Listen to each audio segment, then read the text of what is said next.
Cornish Saints and Sinners by J. Henry Harris.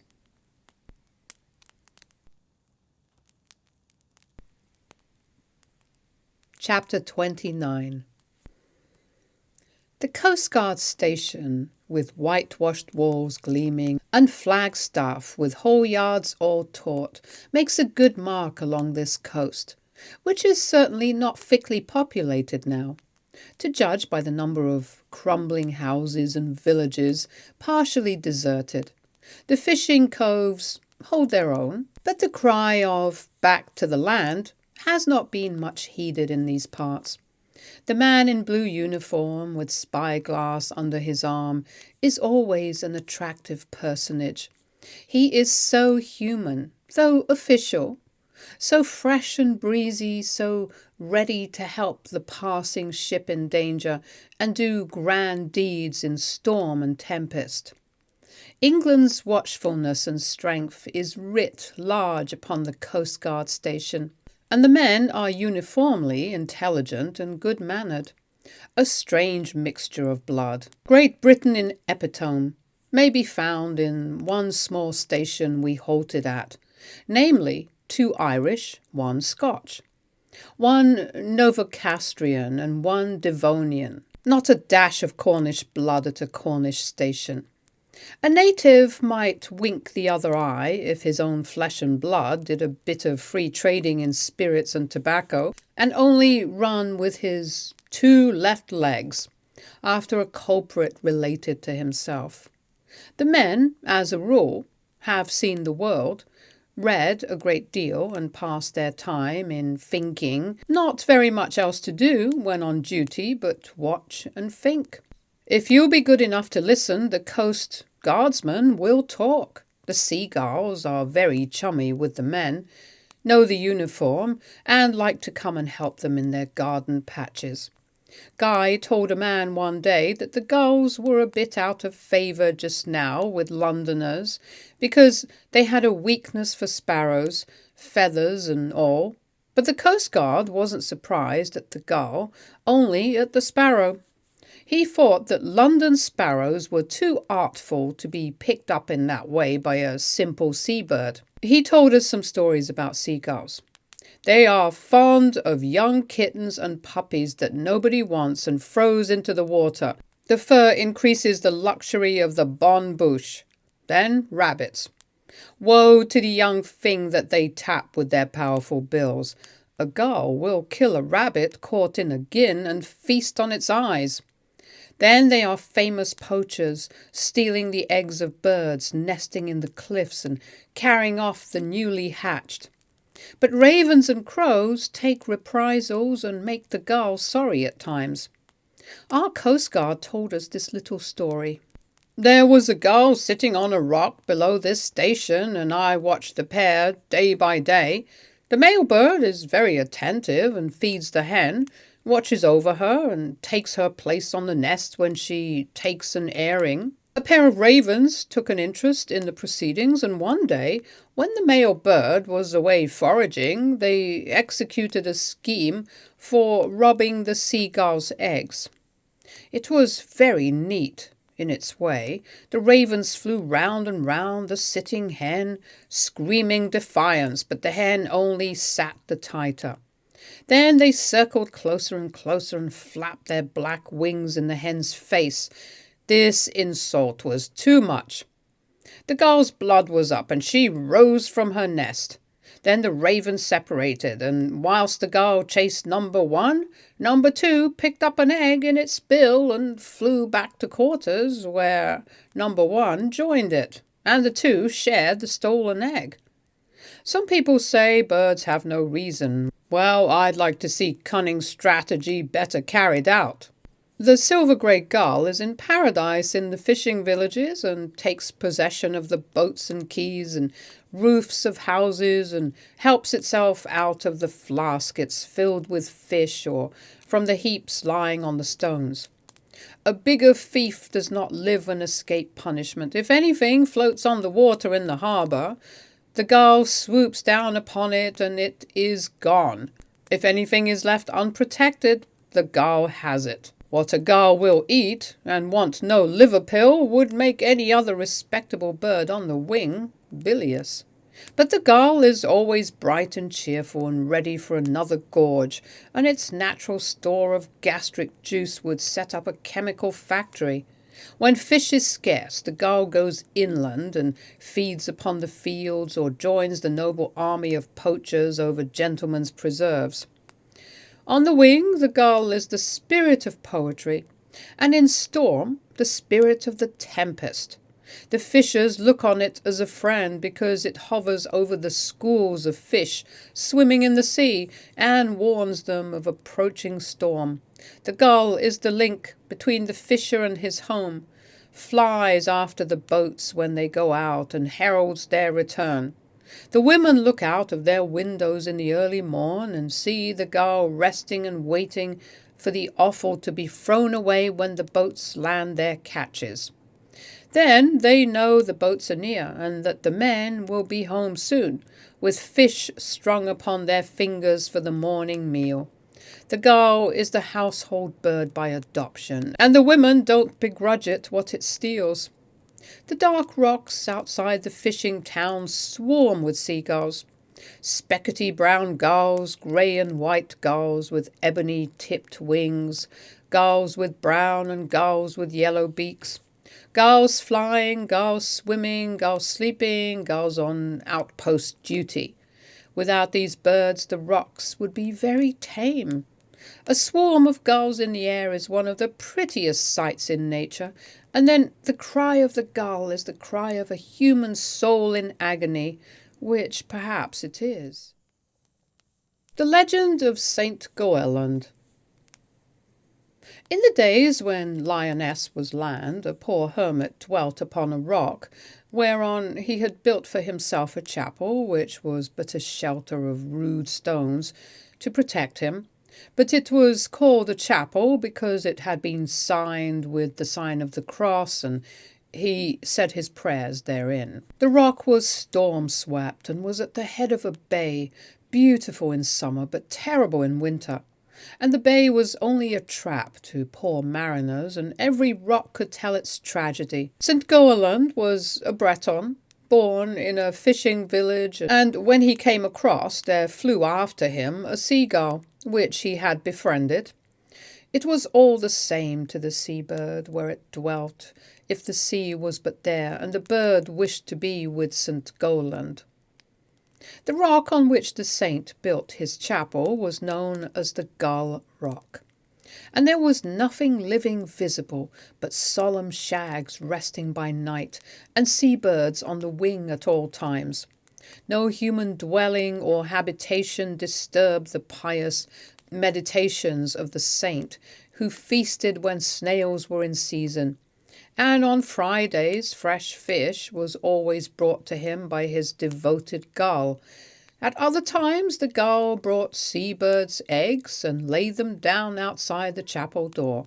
Fresh seabirds' eggs are simply delicious when boiled. St. Goeland did not live a useless life, for outside his chapel there was a cage which he filled with dry sticks, lighting it when there was fog about, and then hoisting it aloft to warn mariners to keep clear of the treacherous bay. St. Goeland's lantern became known far and wide. One day the saint picked up a bell which had been washed ashore, so he built a rude belfry and hung it, and then St. Goeland's bell was heard by mariners at sea whenever there was a danger of being caught upon a lee shore. When the wind veered round to danger point, the old gull used to give the saint a note of warning, and the saint would rise from his soundest sleep and pull on the rope. So the sound of the bell was carried down the wind, and mariners gave the treacherous coast a wide berth. The saint never knew the good he did, but did it, not knowing. Now, what with cutting and stacking faggots for the lantern and ringing the bell, St. Goeland was sometimes very busy, and he and his gull grew old together. The silver-grey feathers were almost as white as the saint's silver hair. When the saint was troubled, he talked to the bird, which was saddened when he said, "We have grown old together, and what will happen to the poor mariners when there's no one to light the lantern and sound the bell?"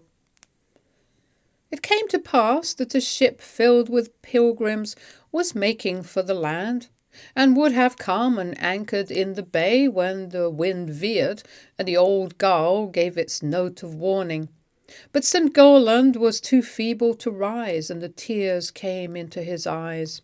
The pilgrim ship was sailing joyously towards destruction, and the bell was silent. The gull cried louder, the wind rose, and the ship was on her way. Soon she would be on a lee shore. And then St. Goland made a supreme effort and clutched the rope. "My God!" he shrieked, and fell, and the bell sounded. But the gull heard the shriek and the bell's note mingled, and carried it against the wind.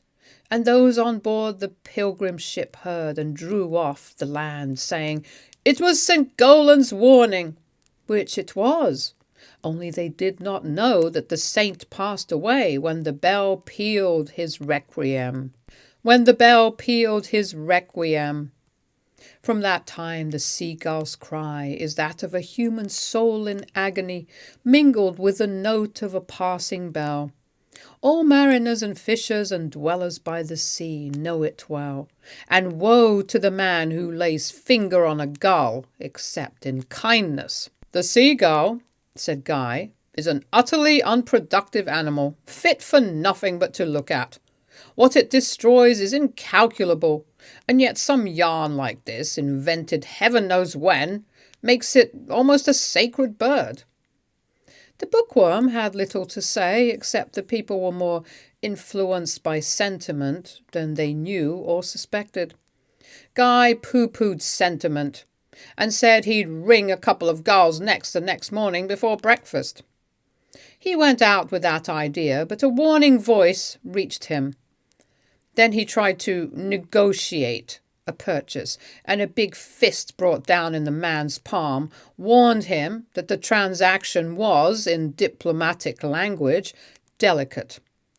Guy owned up that there was something, after all, in sentiment. Seagulls are privileged in this part of the world.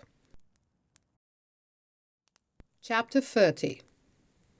Fishing villages look charming from the sea, the houses rising one above another against the hills, with green fields and wind-swept trees for background.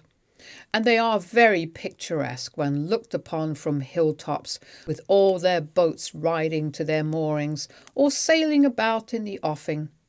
This is the home of the pilchard in summer and autumn, and the industry is important.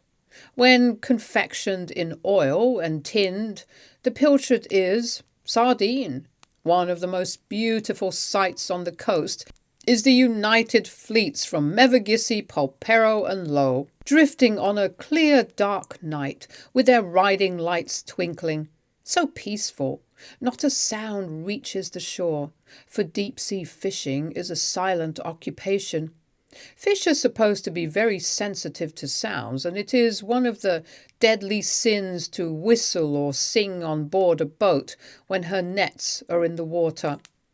These places live for the most part on Wesleyan pilchards.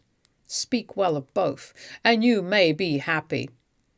Pickled pilchards are exported to Italy in casks, and the abusers of the Pope and all his works wax fat. The man who ventures to say a good word for his holiness needs courage, but those who make faces now would feel bad without Lent and fish days in the Roman calendar. Guy argued that it showed a fine spirit to feed poor, benighted Italians who crossed themselves and pouch 100,000 sterling a year for the trouble. Pickled pilchards he looked on as a bond of union between the two countries. Pilchards feed bodies, the Pope souls, and the shekels come here. Long live the pilchard. Commerce is the fifth gospel, and Rashleigh puts it in a nutshell. Father Prout couldn't do better.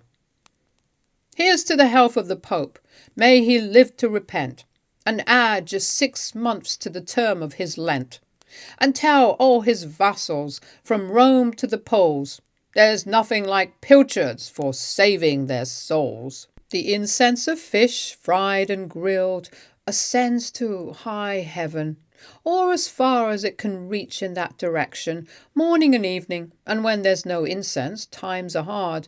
The sign is said to be infallible. Pilgrims sometimes fancy that fish is cheap where it is caught, but this is one of the fallacies of the day. Souls go to Billingsgate when they die, and so do most fish of good table reputation. A visitor may sometimes secure a soul when landed, but only the millionaire class can do so often. The bookworm tried the experiment, and Guy told him he should have known better, but he was carried away with excitement at seeing a real, live soul flap its fins and gape. People standing around told him the fish was alive, but would be iced with the rest, and sent to Billingsgate. The bookworm thought he would like to buy it, and there was a sudden lull in the business going on the quay. The soul belonged to a man in a blue flannel shirt, and every one crowded round and stared at him, and listened attentively when he was asked to name a price. The man seemed sorry to part with the fish in this way, and then he asked a price which might have affected the price of stocks had it been reported. The bookworm brought home his capture in triumph. Guy studied the question afterwards and found that the people liked to pack fish in ice and pay cartage and railway charges and commissions and make bad debts, all for the honour of selling fish at Billingsgate at a lower price than they would sell it on the spot. The nearer the sea, the further from fish, is the working motto, but it loses its strangeness after a time. Fisher people eat fish but prefer flesh at the midday meal.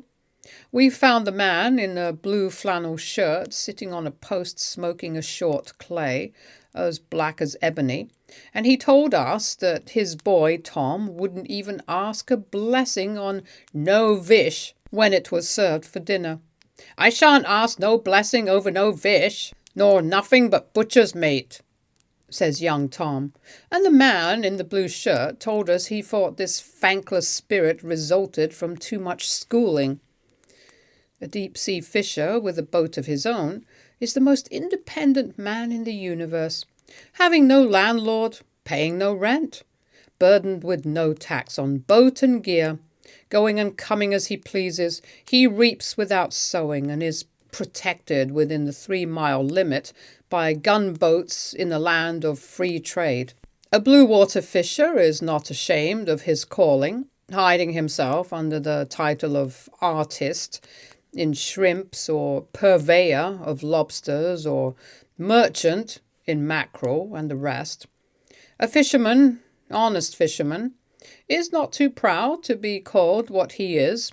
The art of fishing is as old as humanity, and it has been discovered that a fish diet can produce a great nation in the Far East.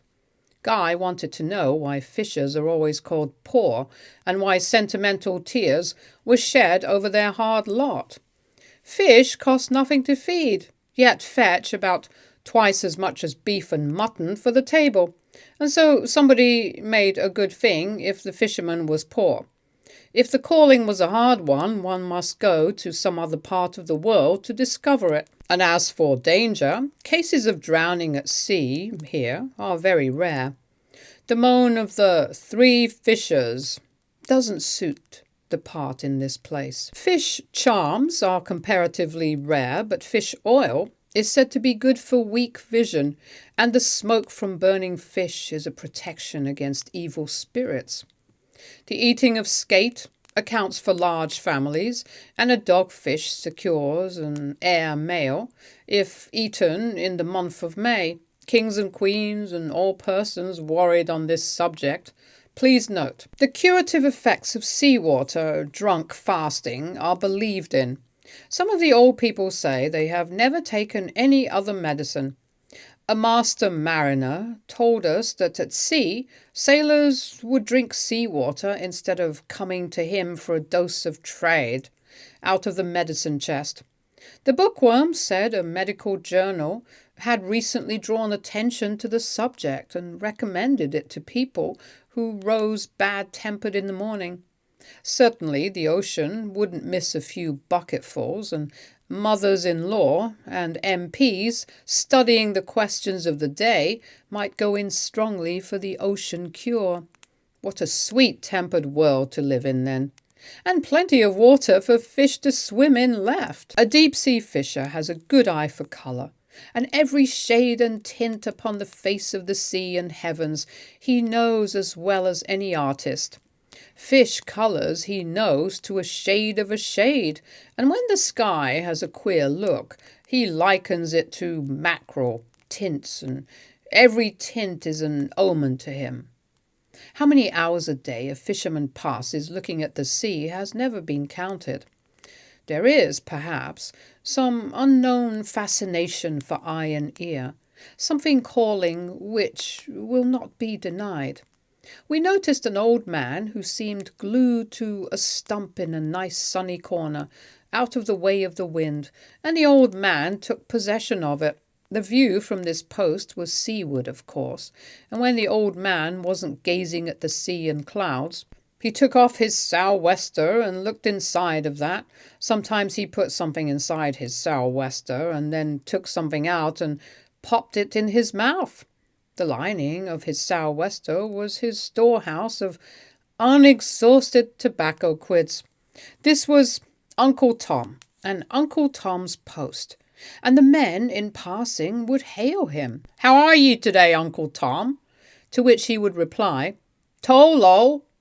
It wasn't much, but Guy, taking it as evidence that he could speak, laid in a stock of black, rank Irish roll tobacco, fit for chewing, and scraped an acquaintance. Did he ever tire of looking at the sea? Not that he was aware on. The fish was in the zay, and the wind was in the clouds, and what else was there in this world worth looking at? Man and boy, he had followed the sea till his hair was white, until he knew its coquetries and passions, and generation after generation before him was sailor fishers, until the salt was in his blood. The old man's eyes were wild violet blue, and a mystic light came into them when he said that at times the sea called to him. And of Zobe I had my way, I'd die at sea, and be buried in the salt water, like Jan Tregose. Guy paid court to the old sea dog until his sou'wester was full of fresh quids, and wormed out the story of Jan Tregose, who, it appeared, was one of the good old sort in the good old times, who could sing a song and swear a swear, and loved a fiddle and a maid, and brandy toddy with the best. Now, when Jan found his timbers so shaken that he had to take to his bed, a longing came over him to die at sea and be buried in deep water. The sea spirit came to him in his dreams, the same spirit, tall and diaphanous, that used to come to him when a young man and tell him what was going on at home whilst he was on his voyages. The sea spirit had not troubled him since he had remained ashore until now, and it was a sign to him. Jan Tregose called his sons together and made them swear that never, whilst breath was in them, should he be laid in a coffin or buried in the earth. Then the sea spirit came again and told him that when the tide turned, that night she would receive him. The old man called his sons again, and they carried him on board their lugger and sailed away in the calm night with the stars alone for witnesses. The spare lug sail was spread over the nets, and upon it Jan lay, his long thin white hair gently lifting in the breeze, and there was nothing heard but the sea splash against the boat, and nothing seen but a long-necked gannet on the wing. The boat was far enough from land when the tide turned. The sons looked, and there was a mist before their eyes, but it went like a flash, and the old man lay stark. Then the sons knew it was the sea spirit they had seen as mist. The sons kept their oath and wrapped their father in the old lug sail and watched him disappear in 30 fathoms of water, 10 miles from the stone. And many a man has declared that he has heard Jan Tregose fiddling and singing before a storm. Those who are wise put back when they hear Jan's tune at sea, for there is sartain to be a coast time.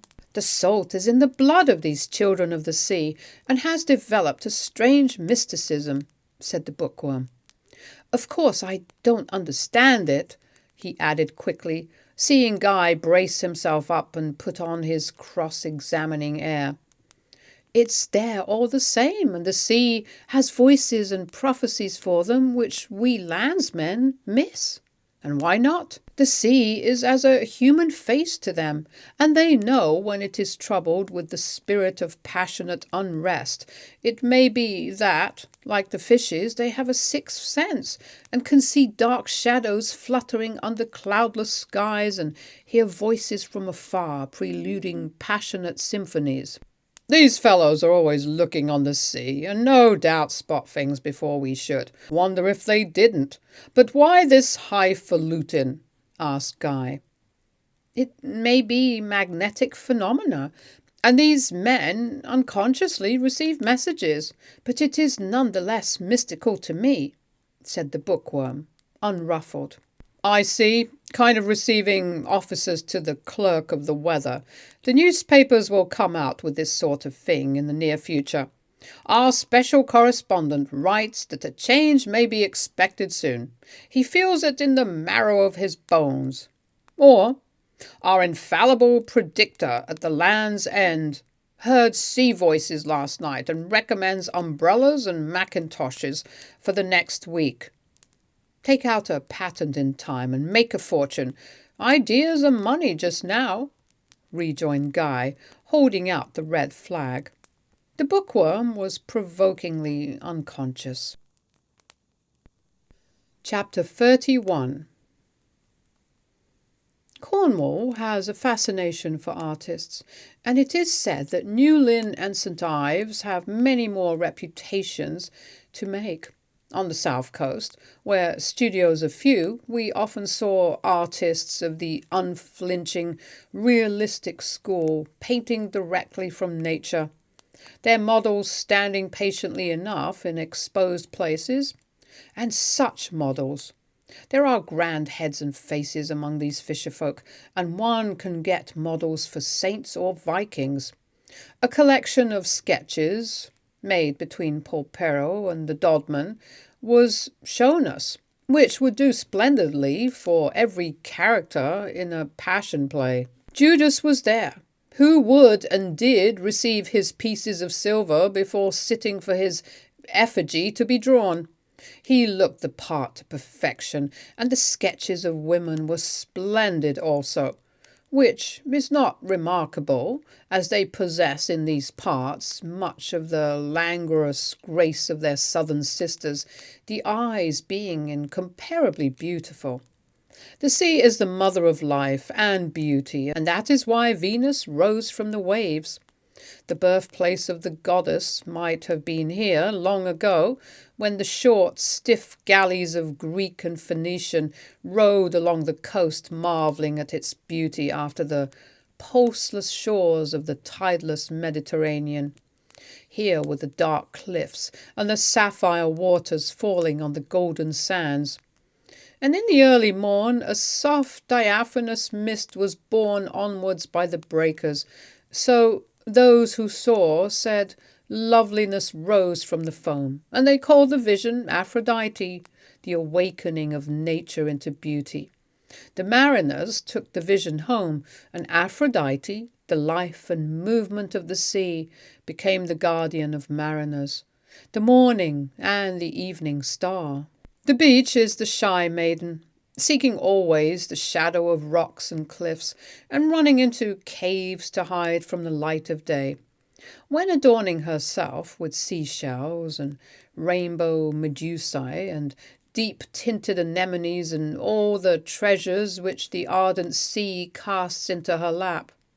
And the sea is the wooer, restless and masterful, wooing ever and in every mood, and making his love song in sweet lullaby and plaintive moan, and martial beat as of 10,000 drums heralding the march of grand battalions. When you see a girl in a boat, you may write her down stranger, and if you see her handling a pair of sculls, you may be sure of it.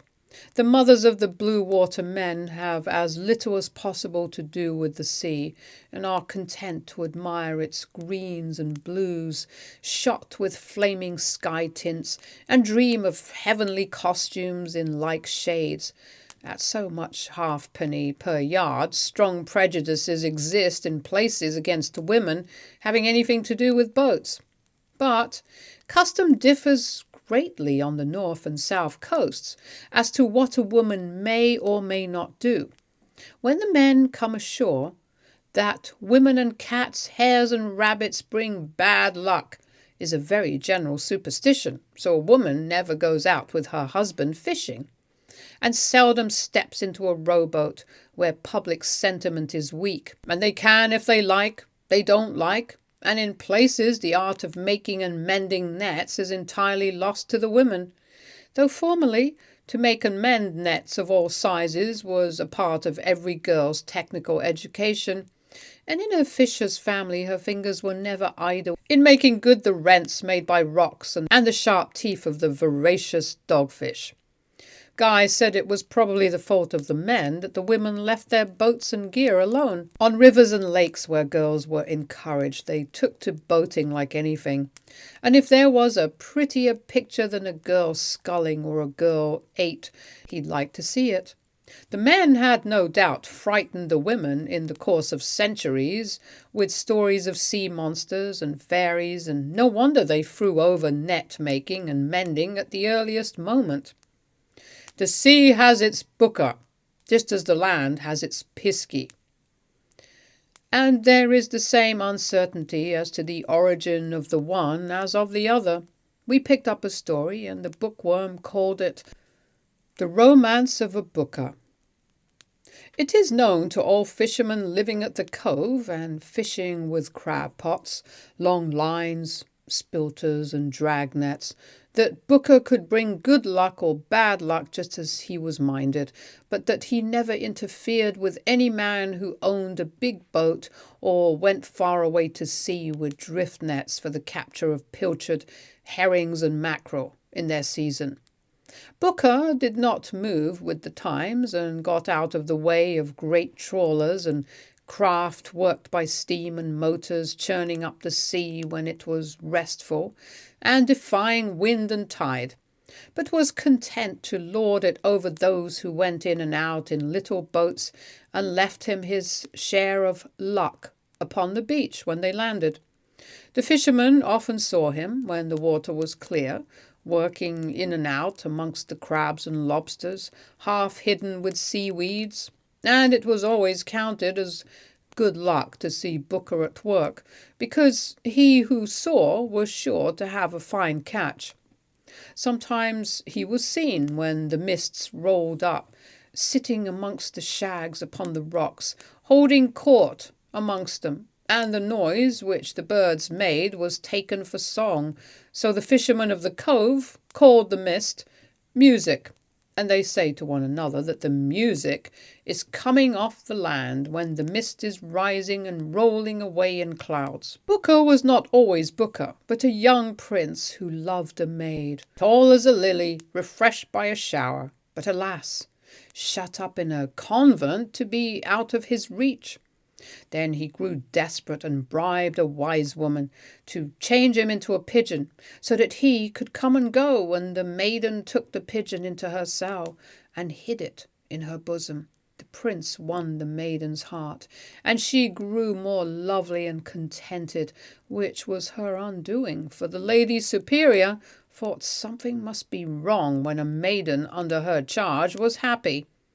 So she sent secretly to the holy monk living nearby, who caught the pigeon in the cell and loosened the spell of the wise woman when the prince stood confessed the maiden's lover in his human shape. The maiden clung to him, and he was bold and used bold threats, so the doors flew wide open and they would have fled.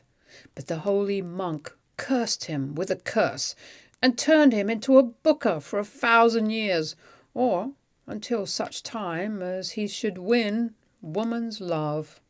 A booker is not fair to see, being human but in form, with a dark face, like weather-beaten rock, and big head with tangled masses of fine seaweed for hair. But he has power to change at will into fish or bird, though not into anything with a human soul. So when the maiden looked upon the prince, she shrank from a thing so loathsome, and he rushed down the nearest cliff and into the sea, and sought companionship with fishes until he learnt the ways of a booker, and could exercise dominion in his new element. He could neither drown in the sea nor die upon land for 1,000 years, or until such time as he might win woman's love. The prince became booker of a cove wherein there were but few dwellers, and the fisherman became accustomed to see him sitting amongst the seaweed and on the rocks amongst the sea-birds, and noticed that he was always sad and lonely, so they had compassion in their hearts and spoke him fair. Booker rewarded them by filling their crab and lobster pots in season, and driving the fish into their nets. And when a storm arose, he'd lift their little craft over the waves and guide them home in safety in the thickest fog. Generation after generation came and went, and the little children heard of Booker and what he could do for those who spoke him fair, and of the terrible things which happened to those who mocked him, because of his big head and seaweed curls. People who treated him badly he punished by driving the crabs and lobsters from their pots and the fishes from their nets, and would let them drown in storms.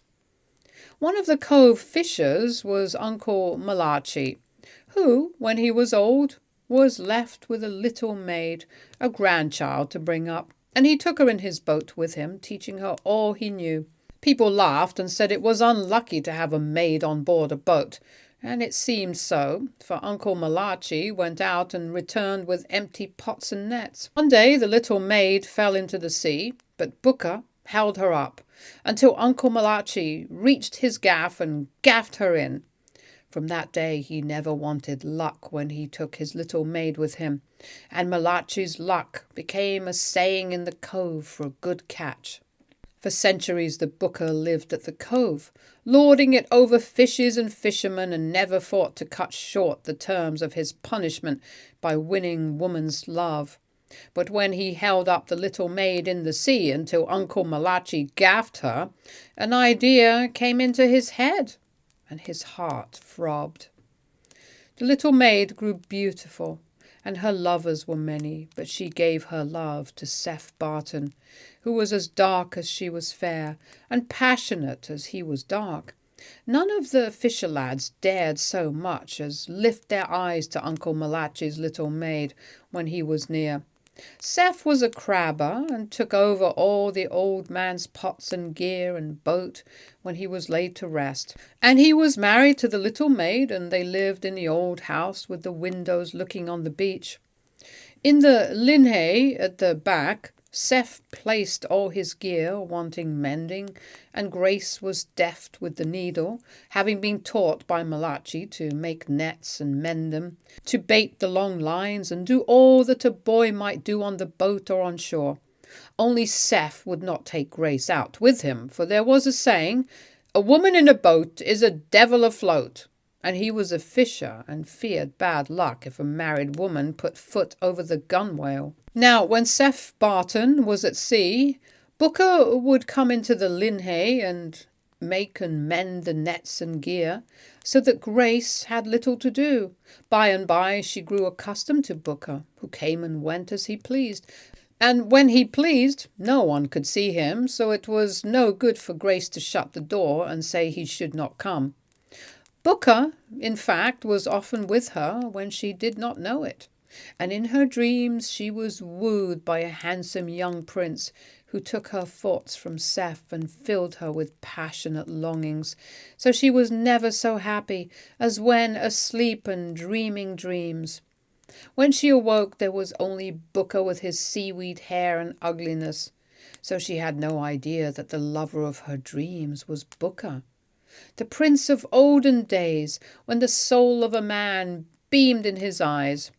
In time the sight of the ugly Booker grew distasteful, and she would rather mend the nets and bait and the hooks than have him about with his flat fishy eyes, in which no human light beamed.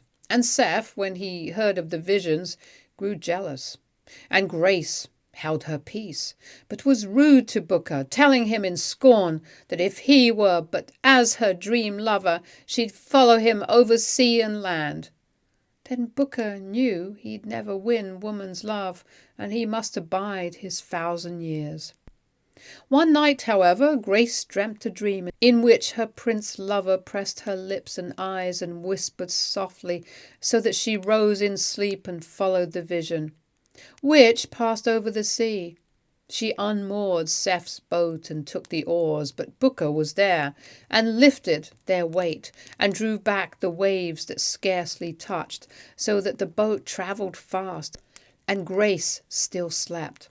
When the boat was far from land, the vision changed, and the prince became a Booker, who knelt before her, his sea locks dripping, imploring for a woman's love to restore him to his lost estate. There was pity in her soul, and the fishes swam round and round the boat to witness the strange wooing, and wonder what would happen if their Booker won a woman's love. The night was dark, and the stars shone, so that the sea was jewelled. Grace, under the enchantment of a spell, lifted Booker's head, looked into his eyes, but they were poor and flat, with no light in them, like the light in the eyes of men. Then she took fear and awoke, and the spell was broken. The men of the cove heard a woman scream, and rushed down to the beach where Seth was looking for his boat. Afar off, a mere speck, they saw a woman rowing, but the boat glided over the sea, impelled by invisible power, and when its keel grated on the sand, the men saw Booker leave the stern and disappear. The fishers praised Booker for bringing the boat to shore in safety.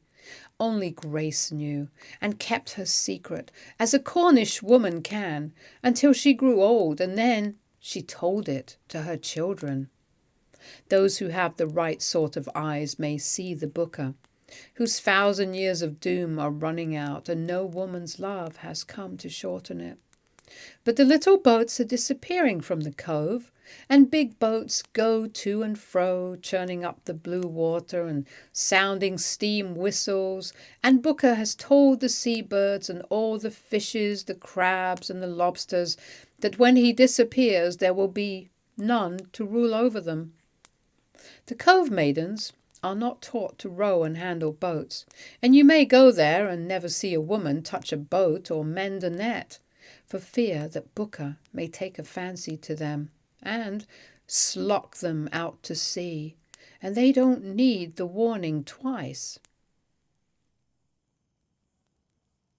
Chapter 32. The good King Arthur left some tracks, on the north coast mostly. We heard nothing of him on the south. Tennyson followed the northern trail, and we followed Tennyson for a while, and we started in comfort, which any one may do now the Tintagel Hotel is running. The king himself was never so well accommodated on the spot. The Arthur zone is somewhat limited for mere holiday pilgrims.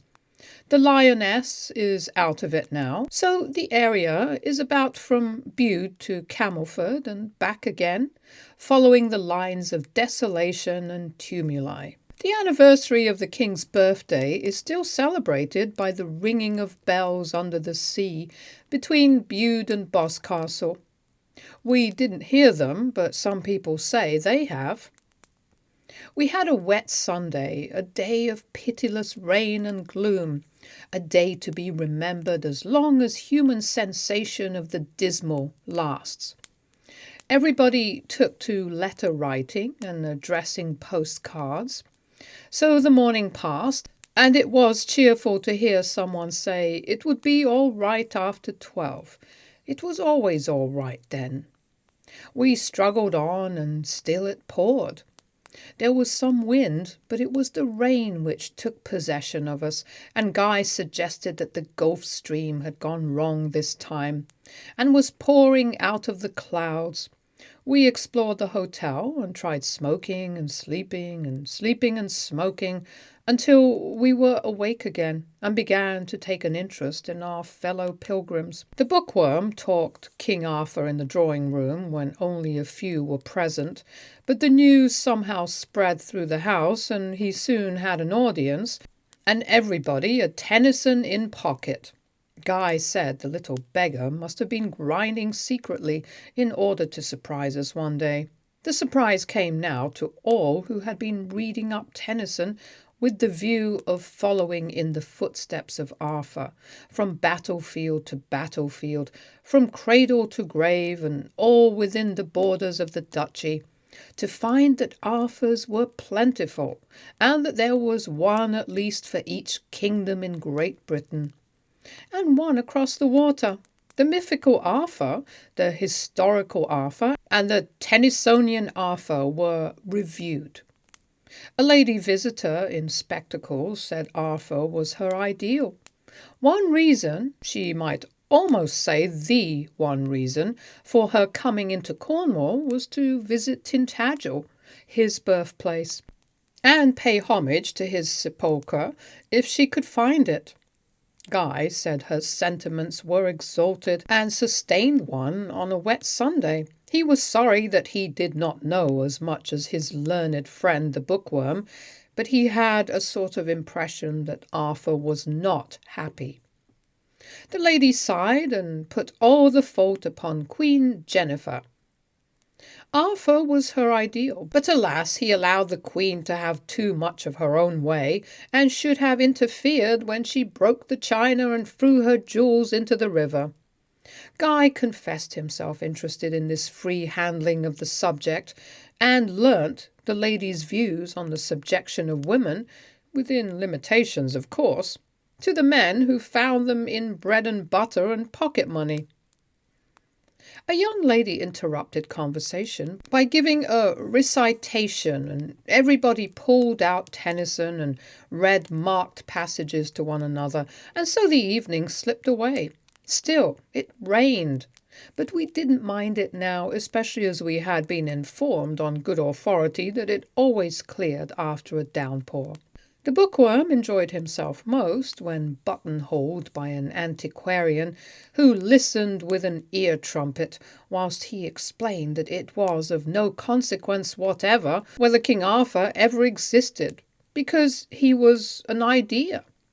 The deaf gentleman begged leave to make a note of so original a remark, and made more notes whilst the bookworm aired his conviction that Arthur represented a passing phase of civilization in Britain, and that legends which grew around his name served to show how little society was prepared for the higher standards of life known well enough, but, alas, not followed. The bookworm told a little story which he said was not very well known, not having been unearthed by the historical MSS commissioners until Tennyson had finished his great Arthurian romances. King Arthur's Judgment. The king sat in his hall with his knights, and everyone else was there who could be there of right, and many who had no privilege wrote to the king for tickets. The stable boys and scullions fought for places round the door, and climbed the high windows and peeped through, for the word had gone round that the king would hear a matrimonial cause. The king looked troubled when he took his seat, because he had been obliged to refuse places to so many fair ladies who promised to lace in extra tight so as to take up the least possible room. But accommodation was limited, and every refusal made him an enemy. Such is greatness, and the king was troubled. But there was more trouble to come, as he well knew, whenever he sat as president for the trial of matrimonial causes, and his prophetic soul told him that he would be outwitted in the end, because there was no king's proctor, all ears, by his side. The case was that of Mark, King of Cornwall, whose wife, Iseult, the Helen of the day, had been carried off by Tristan, second to none in love and war. All the parties were of blue blood, and the fugitives had only yielded to the law by force of arms, so the case was not wanting in interest for the upper crust. Mark opened the proceedings by saying he wanted his wife home again, where things were sixes and sevens and dinner served anyhow. But Iseult refused to return because Mark was bilious at times and said bilious things much better left unsaid, and moreover she liked Tristan best and would stick to him for aye and always. There was a fluttering of fans and applause in court, which made the president sad, so that he threatened to have it cleared on repetition. There were no counsel learned in the law practising in those days before the king, so the parties said their say and argued as they pleased. And when Tristan sidled up to Iseult and patted her on the back, saying, "Cheer up," the whole assembly hurrahed, and the king made believe not to hear it, but turned to Jennifer, his queen, who whispered to Lancelot, who was a sort of friend of the parties all round, but what they said was not audible to the reporters. The king was troubled. There were no precedents in law for a case like this, so he made a little speech to Mark, telling him he'd be better without an unwilling wife. But Mark was bilious and extra obstinate, and would have his wife, his whole wife, and nothing but his wife. Then King Arthur changed his note and tried his cunning upon Tristan, who said love was above law, and he'd have his love. There was, then, nothing for the king to do but to pronounce judgment, which he did, dividing Iseult between the two, and the order which he made was that she should stay with the one when the trees were in leaf, and with the other when they were bare. And to Mark, as husband, he gave first choice. The trial was in the autumn, and Mark was no fool, so he elected to take Iseult when trees were bare, saying to himself, "She will come now, and let me but get her home, and the trees will never be in leaf for Tristan." But he was no match for Iseult, who threw herself into the arms of her lover, saying, "There are 3 trees of constant hue, the ivy, the holly, and the yew. They bear leaves summer and winter. Tristan, I am thine for ever." "A woman drove 3 chariots abreast through Temple Bar that time," said Guy, laughing. "If women practised at the bar today, it would be a bit awkward for the judges, for they'd make holes in judgments as wise as Solomon's." We had a gentle reminder that it was time for all lights to be out, and the last impression everybody had was that the right thing to do in Cornwall was to make a pilgrimage to Tintagel. Chapter 33.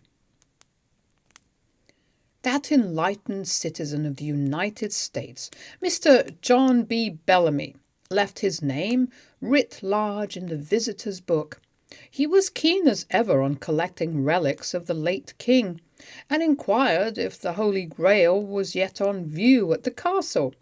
King Arthur's tables, plates, and punch bowls not being what he wanted, he chipped some and left the rest. The hotel clerk told us that the gentleman left some opinions on things in general behind him, and the impression on the clerk's mind was that if this citizen from the States ran the show at Tintagel, things would be a darn sight different in 2 shakes of a duck's tail.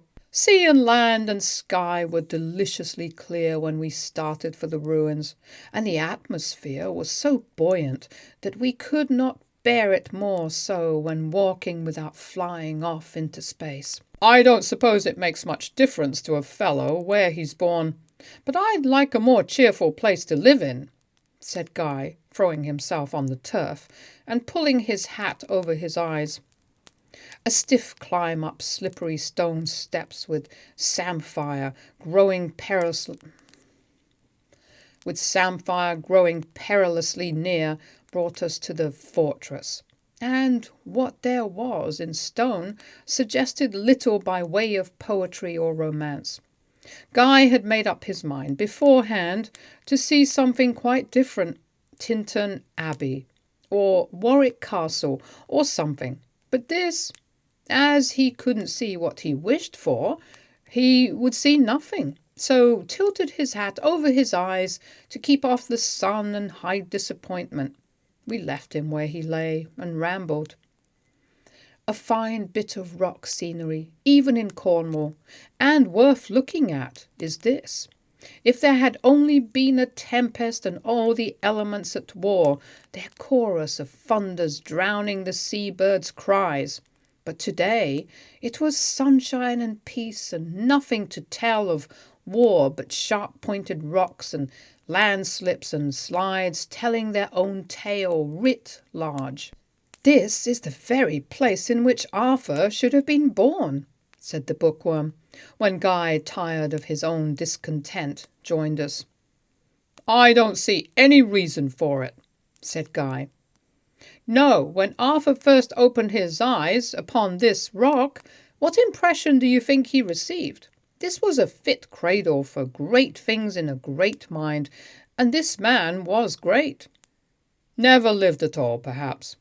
I don't care. This was a fit cradle for an allegory of war between what is and what should be, and Arthur is as the light shining in darkness.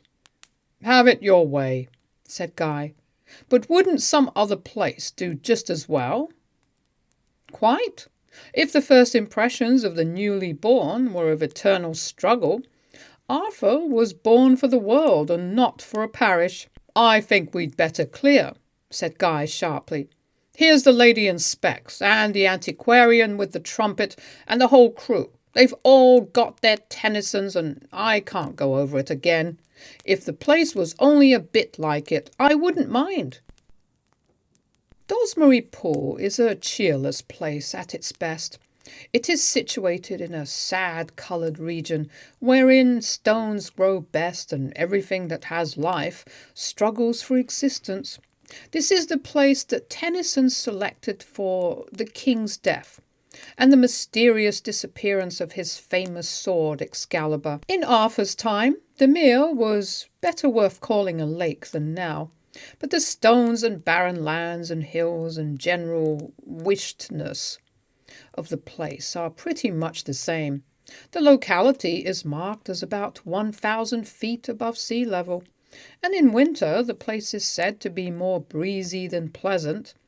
They have been draining the pool a bit lately, but no trace has yet been discovered of Excalibur. One day a syndicate may be formed to dredge the mere.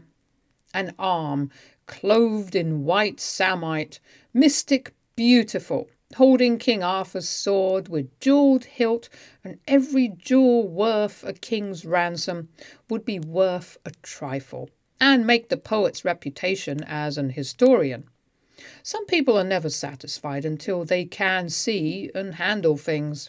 Guy touched the water of the silent pool, and, finding it real, was encouraged to sit down and discuss things in a matter-of-fact sort of way. He said we could start with facts here, for here was a mere, and the water was wet. Then there were rushes growing on the margin of the pool, and when the wind blew, no doubt they made rush music, sad, mournful music. a sort of place where a fellow who had had a good licking in battle would come and hide and die, if he could, and no one to see him do it. I like this story. There's something human about it, and it was a bit rough on Sir Bedivere to be told to chuck away the only thing King Arthur had got. I feel for him. Only fancy being told to throw away the only available asset to pay funeral expenses. It was very human on the part of Sir Bedivere to want to keep Excalibur, and I don't suppose that any of Arthur's friends and next of kin believed him when he said he threw it into the mere. He said he did, and we'll let it go at that, and if it should be dredged up one day, why, of course, the good Sir Bedivere will leave the court without a stain upon his character. The sun was westerning. A slight breeze ruffled the waters of the mere, and the dry reeds rustled. The bookworm said it must have been a fit place for a great temptation, and he was glad that Tennyson made it appear that Sir Bedivere was a man of honour. A chough skimmed across the water, and the bookworm said this was a strange coincidence. We were talking about King Arthur, and the very bird which legend said his soul inhabited came upon the scene. This was only wanted to make the wild place a sanctuary. Nothing but legend, said Guy quickly. Wherever you are in this county, it's nothing but legend. You walk on legend and just breathe it all the time. Perhaps you never heard this one, said the bookworm. There's time to tell it. Go ahead, old man, said Guy. Another added to the number won't count much. King Arthur's Chough. Well then, you know, said the bookworm, that King Arthur was married to one Jennifer, sometimes called Guinevere, which is the same thing, and that Merlin was present at the wedding. Everybody was having a good time, and Merlin slipped out and consulted the stars. He had a monopoly in that business and was paid special fees by all the swagger people who wanted to know what trouble they'd be likely to get into if they but went the right way to work about it. Well, Merlin slipped out of the castle and ran against a young gentleman singing, "The night is clear and I am all alone," underneath the royal bridal chamber. "You'd better go and sing indoors," said Merlin, making a note of the fact that this was Lancelot, a young sprig of nobility who thought no small beer of himself in those days. He was an army man and fond of poaching. Merlin read something in the stars that night, which he told an old chough, who knew more of the black art than any other bird. This chough Merlin gave the king as a wedding present. The bird was as black as a raven in those days, and used to live so long that it was only at its prime at 100 years. Queen Jennifer was much written about in the chronicles of her time, and so the poets know what she did and what she wore and how she looked, and what she said at all the grand tournaments, whereat she distributed blue ribbons and prizes to knights of high degree. The king was a busy man, so busy that in the end mischief came of it. For when garden parties and jousts and things were going on, he was wont to say to Lancelot, his aide-de-camp in chief, "Just you look after the queen this afternoon." Now this suited Lancelot full well, for he was a born squire of dames and a gallant man as well as a fighter of renown. Sometimes the king sighed when he saw his queen riding away gaily by the side of Lancelot, but he was a fond husband, and it was not in his heart to say her nay when she would a hawking go, or watch the young knights a-hurling for a silver ball. So the habit grew as the king got busier and busier, and though Lancelot liked more and more to wait upon the queen and learn to put up with her tempers, the queen was not happy at home, where she had it all her own way, but would look in the mirror and pity herself. For that being plump and fair to look upon, there was no Arthur at hand to pinch her cheeks and tell her so.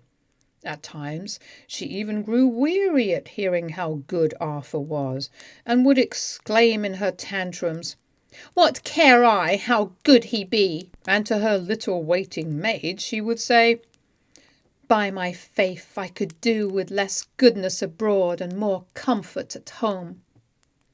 The old chuff which Merlin gave the king was the wireless messenger between the king and queen, and carried messages to and fro. Lancelot was left behind as usual now, when the king went on a fighting tour in Wales. He had, however, a fit of the blues just then, and the queen put him on milk and soda and dry biscuit diet, so he soon got well, and trouble began. They played hide and seek, and found each other in the gardens, and quarrelled and made it up again, until the queen had fond eyes for none but Lancelot, and the old chuff hopped about the court and was kept waiting for a return message, which, when he got it, wasn't worth the carrying, so light of love the words were. The old chuff had a friend at court, a dwarf, who played the fool and skipped about like a withered leaf, and learned a good deal more than people wot of. One day he tied a paper around the chuff's leg, which opened the king's eyes when he read it, and he whispered something to the chuff, which made him turn red about the beak. The king was still in Wales, and his sword ran crimson. A council of war broke up in confusion, all through one Murdoch, a bosom friend of Lancelot's, putting his spoke in all the king's plans.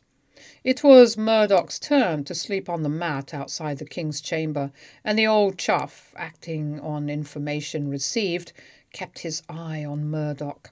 The king was sweetly dreaming of home and Jennifer, his queen, when the chuff woke him. "What's up?" "Come and see," croaked the chuff, hopping towards the door. Then King Arthur noticed that the old chuff was crimson about the feet and legs, and great drops of blood stained the floor, and he soon found the reason, for the chuff had slain Murdoch in his sleep, and so saved the life of the king, as was proved by correspondence in secret cipher found in the traitor's breast pocket. Then the king called all the court together, and in their presence knighted the chuff, and from that day the chuff family have had red beak and legs. When King Arthur died, his soul entered into the body of Sir Chuff, his old familiar and preserver, and now, whenever he visits the scenes of past shame and glory, it is in the body of a chuff. And that is why the Cornish would not kill a chuff in the old days, when this story was fresh in their minds. "Now the chuff is protected by Act of Parliament," said Guy. "Ill protected," replied the bookworm. "What Act of Parliament is so effective as a feeling of reverence consecrated by centuries? You destroy tradition at your own peril." "All right, the story isn't bad," said Guy. "I thought we were going to have something tasty about Queen Jennifer and Lancelot." "No, the story is only concerned with showing how and why a black chuff got a red beak and legs, and transmitted the distinction to the whole family of chuffs. If you want the story of the whitewashing of Jennifer, you must go to Tennyson." "I know. The Queen and the little maid that in convent did dwell. It is very nice reading, even if you don't believe it," said Guy. The popular fancy buried King Arthur in a long mound in the Camelford district, about the bleakest and most sterile in the county. There is an ancient British fortification here, and here the old people thought a fit and proper place for the resting place of a king, for ever at war against men and the age he lived in. But no legend seems to have fastened on this spot as the centre of mystic visitation by red-legged chuffs, or the shadowy repentant forms of Jennifer and Lancelot, and all those who fail to keep the oaths of chastity and the higher life. Only here and all around, a land of mountain, bog and moor, bleak and inhospitable, is a vast burial ground of ancient Britons in kist and tumuli, rude dwellings and entrenchments. Here King Arthur may lie and sleep as soundly as in the Vale of Avalon, the poet's paradise for a grand soul born before its time. But when legend is so silent, history is doubtful in this land. We reached Camelford, and at night the piskies sealed our eyes in sleep, too restful even for the shadow of a dream. Chapter 34. We knew the voice. Our American friend, John B. Bellamy, was in form, and held a select audience interested in the smoke room of the Royal at Plymouth. This is what we heard him say.